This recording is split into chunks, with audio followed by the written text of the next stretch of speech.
Hello everyone, I hope all are feeling well. जो भी जाओगे बढ़िया होंगे। और इस वीडियो में हम लोग ब्लैक डायमंड, जिसको कार्बोनेडो के नाम से जाना जाता है, तो उसके बारे में हम लोग पूरा विशेष तौर पे आज उसके बारे में देखेंगे। हम लोग आखिर वो होता है क्या है, उसका यूज क्या है, वो कहाँ पाया जाता है। पिछले जो वीडियो बनाए गए थे उसमें काफ़ी सारा आपने प्यार दिखाया, और इसमें हम आशा करते हैं इसमें भी बढ़िया लाइक और व्यूज जाएंगे। चलिए, तो सबसे पहले बात करें ब्लैक डायमंड। ब्लैक डायमंड जिसका नाम है कार्बोनेडो, जिसे आमतौर पर काले हीरे के रूप में जाना जाता है, प्राकृतिक हीरे के सबसे कठिन रूपों में से एक ये है। यह पॉलीक्रिस्टलाइन हीरे का एक अशुद्ध उच्च घनत्व सूक्ष्म छिद्र रूप है, जिसमें हीरा, ग्रेफाइट और अनाकार कार्बन होता है, जिसमें मामूली क्रिस्टलीय अवक्षेप छिद्रों को भरते हैं, और कभी कभी धातु का समावेशन कम हो जाता है। कार्बोनेडो में टाइटेनियम नाइट्राइट, TiN ओसो बोर्नाइट पाया जाता है। यह मुख्य रूप से जलोढ़ निक्षेप में पाया जाता है, जहां यह मध्य अफ्रीकी गणराज्य और ब्राज़ील जैसे मध्य ऊंचाई वाले भूमध्य रेखीय क्षेत्रों में प्रमुख है, जहां अधिकांश कार्बोनेडो हीरो पाए जाते हैं। इसका प्राकृतिक रूप काला या गहरा भूरा होता है, अन्य हीरो की तुलना में अधिक छिद्रपूर्ण होता है। अगर इसकी क्रिस्टलीय प्रणाली की बात करें तो आइसोमेट्रिक हेक्सोट्राइटलेट। रंग की बात करें तो आमतौर पर काला भूरा हो सकता है, और भूरे रंग के विभिन्न सेट्स कभी कभी धब्बेदार होते हैं। क्रिस्टल आदत की बात करें तो पॉलीक्रिस्टलाइन होता है। भंग की बात करें तो अनियमित फटी सतह होती है। कठोरता आभा जो होता है काड़ा होता है, धारी जो होता है सफ़ेद होता है। पॉलिश चमक जो होती है कड़ा होता है। ऑप्टिकल गुण इसका कुछ नहीं होता।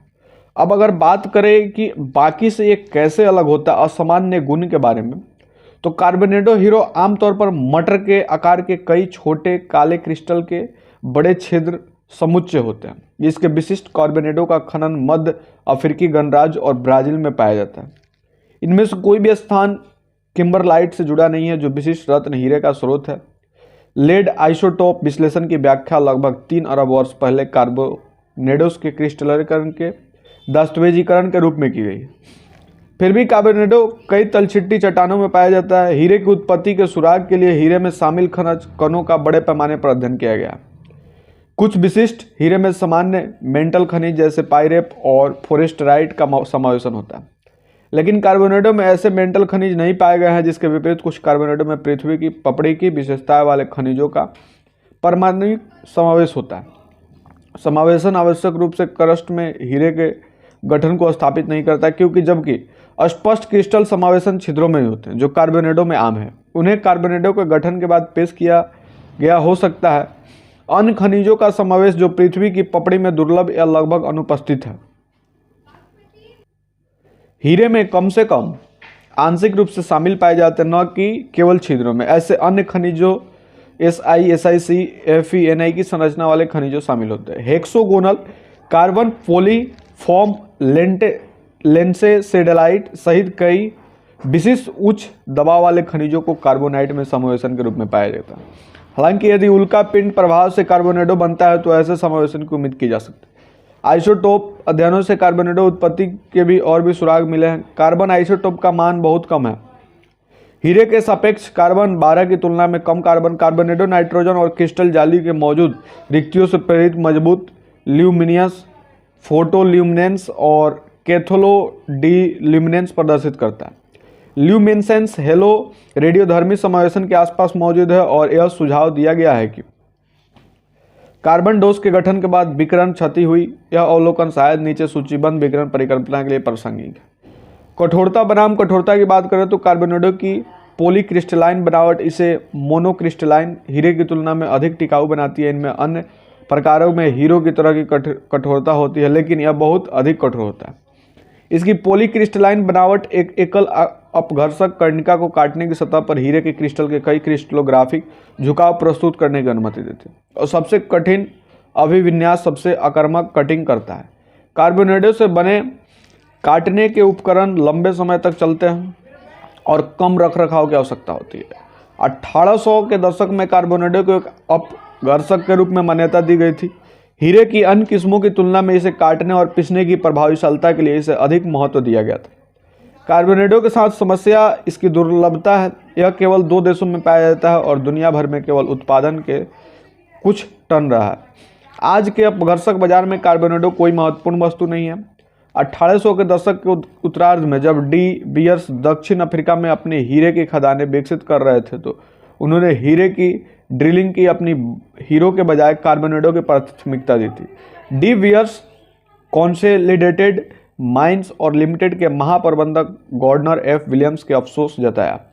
राउंड या शॉर्ट बोट किम्बरली की खदानों में पाया जाता है और हीरे की ड्रिलिंग में उपयोग के लिए बहुत मूल्यवान है, क्योंकि ब्राजीलियाई कार्बोनेडो इतना दुर्लभ हो गया था।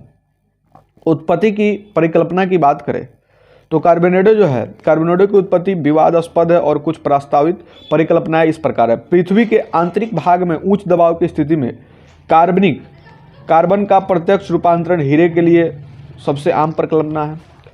पृथ्वी की सतह पर उल्कापिंड के प्रभाव से प्रेरित आघात, कायापलट, यूरेनियम और थोरियम के स्वतः स्फूर्त विखंडन से विकिरण प्रेरित हीरे का निर्माण, लंबी अवधि के सुपर बोल्ट बिजली के हमलों से जुड़ी पायरोमेटामॉर्फिक रैपिड प्रक्रियाओं के कारण लंबी भूगर्भिक अवधि में कम कार्बनिक समृद्ध तलछट में संचित स्थानीय गठन, समान ऊंचाई पर कार्बोनेडो डायमंडाइट जमा के समान वैश्विक वितरण के लिए माना जाता है। हमारे क्षेत्र में पिछली पीढ़ी की एक विशाल तारों के अंदर का निर्माण जो बहुत पहले एक सुपरनोवा में विस्फोट हुआ था।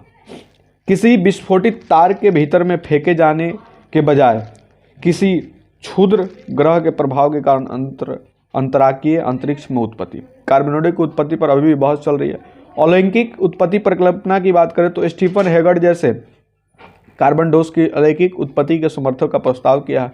उन्होंने भौतिक स्रोत एक सुपरनोवा था जो कम से कम 3.8 अरब साल पहले था, लगभग 1.5 अरब वर्षों तक बाह्य अंतरिक्ष में एकत्र होने के बहने के लगभग बाद 2.3 अरब वर्ष पहले एक बड़ा पिंड उल्कापिंड के रूप में पृथ्वी पर गया। यह संभवतः पृथ्वी को वायुमंडल में प्रवेश के दौरान खंडित हो गया और एक ऐसे क्षेत्र में प्रभावित हुआ जो बहुत बाद में ब्राजील और मध्य अफ्रीका गणराज्य में विभाजित हो गया, जिसे कार्बोनेडो डायमंड जमा के केवल 2 आघात स्थान माना जाता है।